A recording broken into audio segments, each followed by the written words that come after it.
Адамның артынан жүріп тұратын үш амал бар. Сіз қайтыс боласыз, сізге пайдасын тигізетін осы шамал. Осы шамалды өзіміздің артымыздан жасап кетуіміз керек. Бірінші амал садақамыз.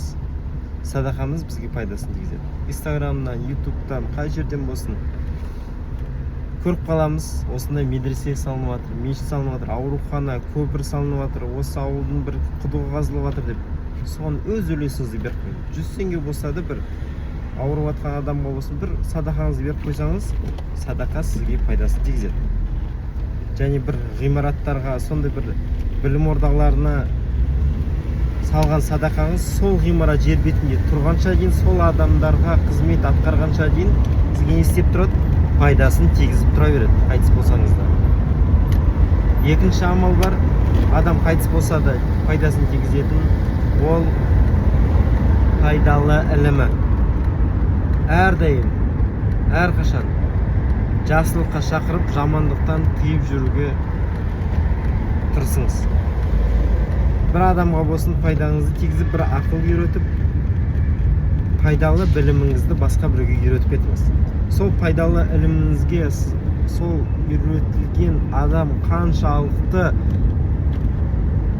амал жасайтын болса, сол амалдан сізге сауабының үлесі жүріп тұра береді.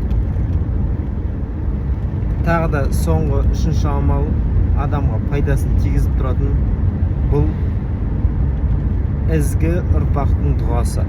Артымыздан сондай ұрпақ қалдырайық, артымыздан Құран оқып тұратын, сауапты істер жасап, сауабын бізге бағыштап тұратын, садақамызды біздің атымыздан беріп тұратын, сондай ұрпақ қалдыруымыз керек.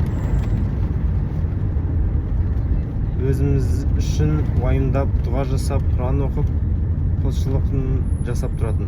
Сол себептен Аллах Тағала осы біз қайтыс болсақ та, осы үш